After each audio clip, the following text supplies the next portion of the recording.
106.7 Energy FM.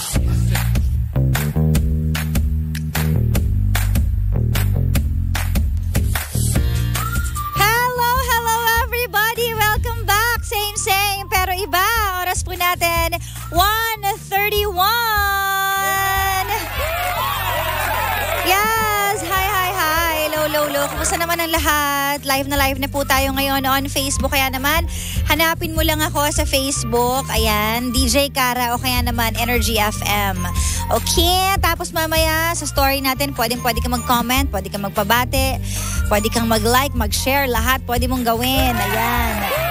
Open mo na ang iyong cellphone o kaya naman ang iyong laptop. Ayan. At syempre gusto kong i-welcome mga bisita natin ngayon. Ate Teresa and friends and family. Ayan na, andito ngayon. All the way from Ilocos po, diba? And all the way from Hawaii din. O, taray! Ayan. But anyway, saya na nga. Nako, pananghalian pa rin naman. So sa mga hindi pa nakakapanghalian, 1:32 pa lang, pwede mo pang ihabol. Wag lang yung masyadong 3 p.m. kagaya ng ginagawa namin minsan dito. Kasi nalilipasan tayo ng gutom kapag gano'n, nag-iiba ang timpla. Mainit ang ulo, diba? Kalimitan talaga pag nagugutomon, mainit talaga yung ulo. Diba? Pag antok naman, lutang. Yan. Oo, lutang na lutang yung parang feeling mo, ha? Ha? Ganon ka na ganon. Ha? Oy, grabe ka Tita Cora. Kahit daw hindi ako inaantok, lutang pa din ako. Totoo naman. Oo, naamin ko na. Well, anyways, ayan, please like and share our live video ngayon. Ayan, sa Facebook. At dahil Thursday ngayon, sa mga tea lovers out there naman dyan, hello po sa inyong lahat. Yung mga nagtsatsaa sa mga oras na ito. Alam nyo ba na meron tayong MX3 tea with pandan? Ang MX3 po ay gawa sa dahon ng mangustina, hinaluan ng pandan para mas refreshing ang panlasa. At ang isang sachet ng MX3 tea ay good for 1 liter of water, either hot or cold. At pwede rin pong dagdagan ng honey or lemon. Yan po yung mga added flavor para sa buong pamilya. Either hot or cold, ayan na yan. Good for 1 liter of water. Ayan, makakatulong din po ang tea para ma-detox ka. Siyempre, kailangan natin mag-detox ng katawan natin kasi kung ano-ano pinagkakain natin, diba? O, aminin mo, guilty ka dyan. So, para mawala yung mga dumi-dumi at malinis yung katawan natin from any toxins, yan ang gamitin mong tsaa, MX3 tea. For any inquiries, visit their website, mx3ph.com or call the hotline 0918-8888-693. Ayan, happy Thursday daw at sa lahat ng mga nanonood din sa live. Hello po sa inyong lahat.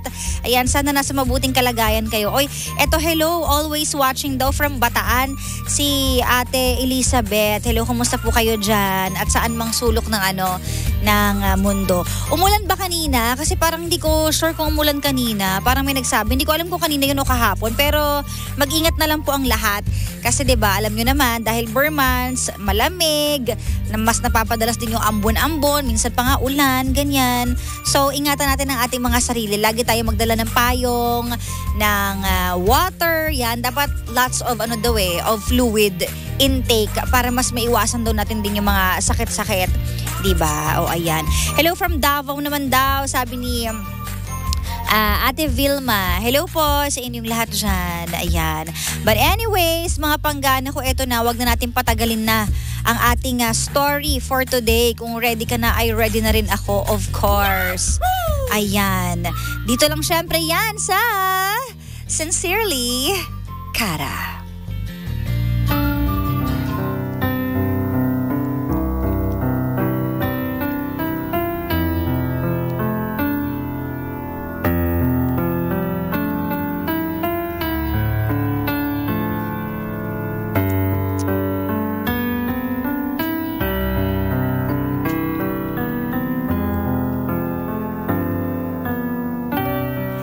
Sa buhay natin, napakasarap magmahal. Lalo na kung makakahanap ka ng taong faithful o loyal sa'yo. Pero ano nga ba ang pinagkaiba ng pagiging faithful at loyal? Hindi ba dapat parehong yun ang katangian ng taong pipiliin mo sa buhay mo? Dahil kung ikaw, ibibigay mo lahat. Gagawin mo lahat para sa taong mahal mo. At kapag mahal mo, hinding-hindi mo lolokohin. Ito ang story ni Gwen, 28 years old. Sabi niya, meron daw siyang boyfriend at hindi niya sinasabi sa boyfriend niya na natanggap na siya dun sa trabahong ina-applyan niya. Dahil siguro, gusto niyang i-surprise. Dahil gusto niya na maging proud sa kanya ang partner niya. At excited din siya na sabihin na may bago na siyang work.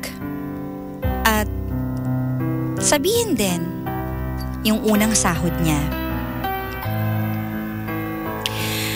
Kaso nga lang, hindi rin minsan tumutugma yung schedule nilang dalawa. Hindi rin daw sila gaanong nagkakasama. And one day, pumasok daw siya sa pinagtatrabahuhan niyang hotel. At pagbukas ng elevator, nakita niya ang boyfriend niya.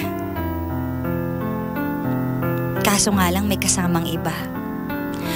At hindi lang may kasamang iba, may ka-holding hands pang iba. Nung time na yon, hindi niya alam kung magiging girlfriend ba siya or trabahador dun sa hotel na pinapasukan niya. Ang tanging nasabi lang niya is, "Welcome sir, enjoy your stay." At sa sobrang sakit ng nararamdaman niya, hindi niya na kayang balikan pa ang boyfriend niya. Ni kausapin pa ito.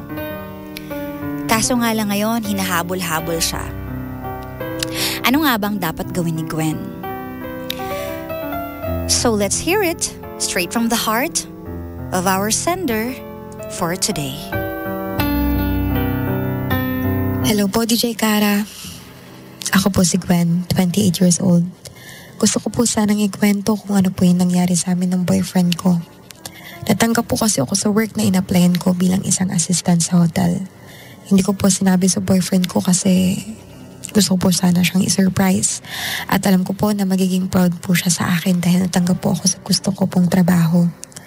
Saka ko na nga lang po sana sasabihin kapag nakuha ko na po yung unang sahod ko. May trabaho din naman din po siya, kaso palaging hindi po kami nagkakatugma sa mga schedule namin. Kaya hindi rin naman po kami gaano nagkakasama. Isang araw, nung pumasok po ako at ang dahilan na lang po sa kanya na aalis po ako para sikasuhin yung requirements, bigla na lang din po siyang pumayag. Pero yung totoo, ay nakapasok na po talaga ako sa trabaho.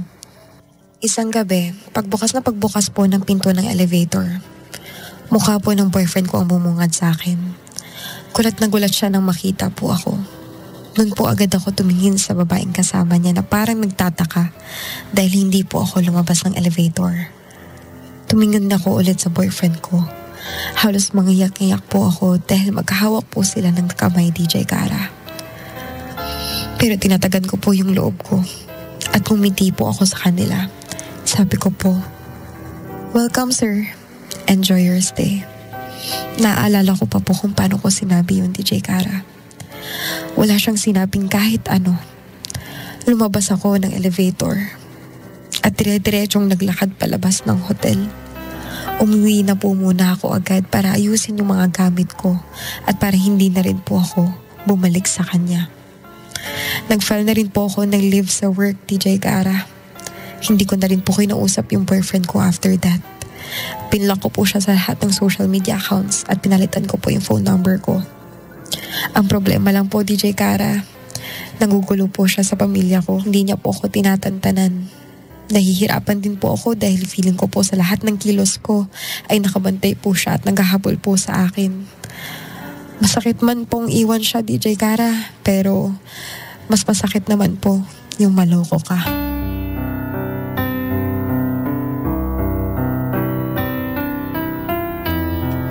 Grabe naman yun. Sa dinami-dami ng lugar sa mundo. talagang dun pa sila pinagtagpo, no? What a surprise!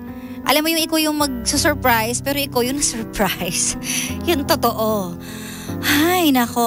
Basahin natin ang ilan sa mga comments ito sa ating Facebook Live. Hanapin nyo lang po, Energy FM 106.7 o kaya naman DJ Kara. Ano nga ba ang masasabi mo sa story ni Gwen na nakita ang boyfriend niya sa loob ng hotel na pinagtatrabahuhan niya kasamang ibang babae?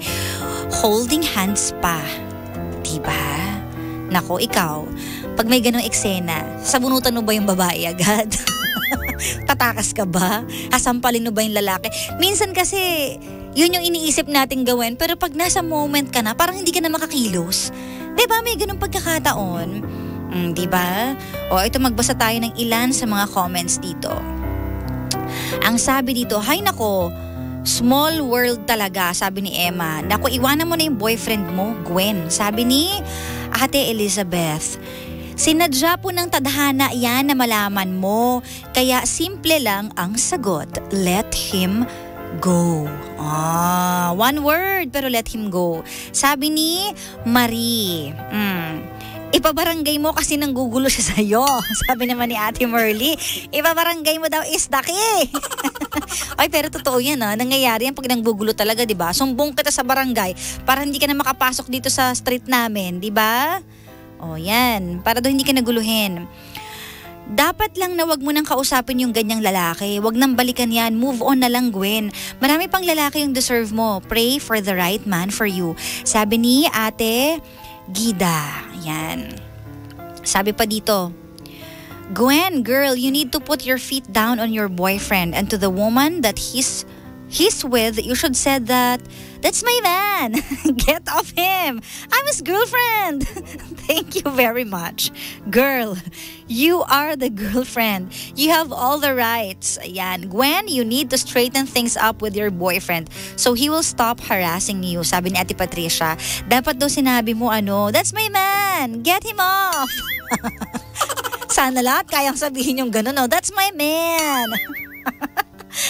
Pero hindi. Minsan talaga humihina din ang loob natin kapag kaharap na natin di ba? Aminin natin yan, nangyayari yung gano'n. Parang wala na tayong lakas ng loob magsalita pa ng kahit na ano. Ito pa, sabi dito, kung ako yan, sasampalin ko talaga yung guy Sabi ni Softie, for the sampal daw ito, palaban. Hiwalayan mo na yan kasi kahit masakit, harap-harapan mo namang nalaman ang katotohanan. Sabi ni Ate Delna, oo nga harap-harapan mong nakita. Kaya mas masakit. Diba yung iba mas sinasabi nila sana hindi ko na lang alam. Diba? Yung iba sana chat na lang or text na lang. Kasi pag harap-harapan, parang hindi ko kaya. Pero minsan naman, kapag harap-harapan, mas matatauhan ka kasi Diba? Mas masasampal sa pagmumukha mo na hindi ko deserve tong lalaking to. Manluloko to. Diba? O ito pa. Ay, hi daw, sabi ni Ate Cheryl. Hello po, Ate Cheryl. Maraming lalaki sa mundo at darating yan sa tamang panahon. Sabi ni Ate Arlene. Marami daw lalaki sa mundo. Actually, hindi lang dito sa Pilipinas. Kung wala ka na mahanap dito, marami pang bansa, friend. Diba? Sa Hawaii. Punta ka dun sa Hawaii. Pero totoo naman, kasi minsan nakala natin, parang yun na lang yung talagang taong magmamahal sa atin, mamahalin natin, kasi hindi pa natin na-explore ang buong mundo. Kung wala kang ma-explore dito, labas ka sa ibang planeta daw. Totoo, Tita Cora. So yun, ito pa. Huwag mo nang balikan yan, Gwen. Tadhana ang gumawa ng paraan para malaman mo ang ginagawang kalokohan nung guy. Kasi kung mahal ka niya, nung araw na yon, kakausapin ka na niya. Pero hinayaan pa niya magtagal yung sitwasyon kaya wag mo na siyang balikan. Sabi ni Anna May, oo nga naman dapat right there and there. Bakit di siya nag-explain sa'yo? Ba't di ka niya hinabol? Ba't hindi binatawan yung kamay? Ibig sabihin, mas natakot siya dun sa kasama niya nung moment na yon kaysa sa'yo. Diba? Tas ngayon, saka kanya hahabulin. Ay, mahirap talaga yan. Ay nako, ito pa sabi sana tinisod niya para mas masaya. Grabe naman to. Sabi ni Ate Era. Pero grabe yung magagawa mo sa ngalan ng pag-ibig. Di ba yung iba kung hindi kayang makasakit, yung iba kaya talagang makasampal. Minsan nga suntok pa Di ba? Ay nako. Sabi pa dito, ay naku, nakakagigil po yung mga ganyang klaseng lalaki. Sabi ni Ate Letty. Basta naman tayo dito sa isang live natin, DJ Kara. Hanapin nyo lang po, DJ Space, K-A-R-A. Ayan. Sabi dito,